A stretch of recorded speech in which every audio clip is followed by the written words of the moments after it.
السلام عليكم ورحمة الله. كأس العالم 2030 هو فرصة كبيرة للمغرب باش يبين على القدرات ديالو، ماشي غير في التنظيم ولكن في الأثر الإيجابي اللي غادي يخليه في التنمية الاقتصادية والاجتماعية.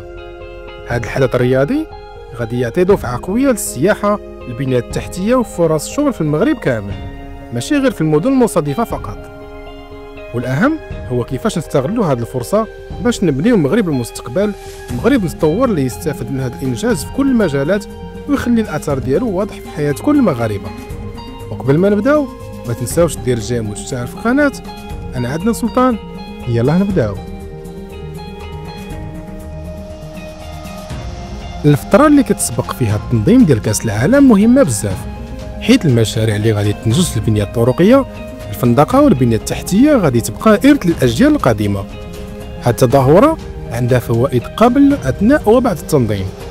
تجارب دول بحال جنوب أفريقيا وألمانيا أكدت أن تنظيم كأس العالم كيرفع الناتج الداخلي الخام والدخل الفردي للمواطنين بشكل كبير.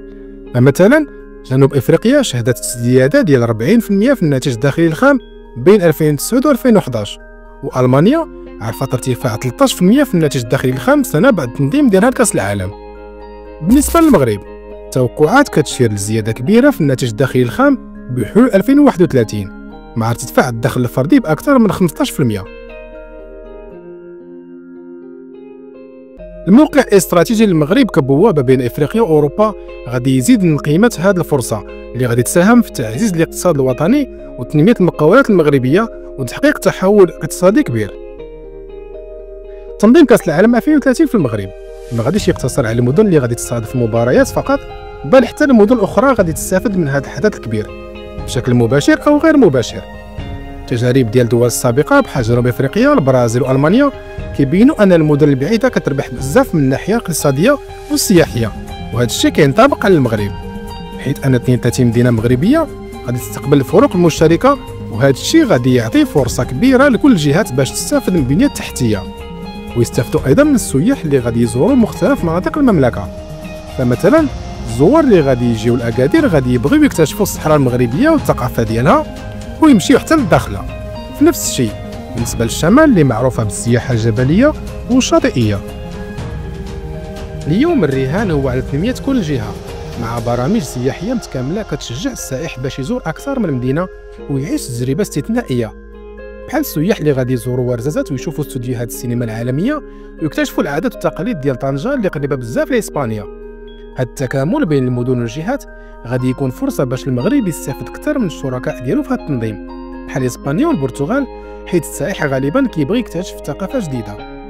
الارقام ديال السياحه المغربيه كتشير بان المغرب في المسار الصحيح، حيت وصلنا لاكثر من 15.9 مليون سائح في شهر 11، والهدف ديالنا هو 17.5 مليون سائح قبل 2026. غادي يكون سهل التحقق، بل ربما نقدروا نتجاوزوه. هذا الشيء كيأكد بأن المغرب قادر يحقق أهداف كبيرة في السياحة، خصوصا مع تنظيم هذا الحدث العالمي اللي غادي يزيد يدعم الاقتصاد الوطني ويبرز التنوع الثقافي والطبيعي ديال البلاد.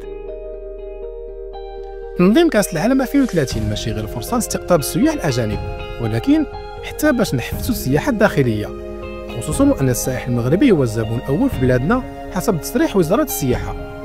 اليوم التحدي الكبير هو كيفاش نخلقوا عروض سياحيه مناسبه ومغريه للسائح المغربي اللي غالبا كيشوف بان السفر للخارج ارخص من قضاء العطله الداخليه. باش نكونوا واضحين، المسؤوليه هنا كتوقع على الجميع ماشي غير على قطاع معين. خاص تطوير العرض السياحي الداخلي باش يولي مناسب للقدره الشرائيه ديال المغاربه، فمثلا يكونوا برامج سياحيه داخليه تقدم تخفيضات مغريه، عروض عائليه، وتوفير وسائل نقل مريحه كتربط بين المدن والوجهات السياحيه بطريقه سهله وفعاله. أن الربط بين المدن من خلال مشاريع البنيه التحتيه بحال قطار فائق السرعه وطرق السياره غادي يعطي فرصه كبيره للمغاربه باش يكتشفوا بلادهم بسهوله وبتكلفه اقل. ولكن باش نزيدوا ننجحوا خاص التوعيه باهميه السفر الداخلي والترويج للمناطق السياحيه المغربيه على نطاق اوسع من خلال المحتوى الرقمي والبرامج الاعلاميه اللي كتشجع الناس يكتشفوا ثقافتهم وجمال بلادهم.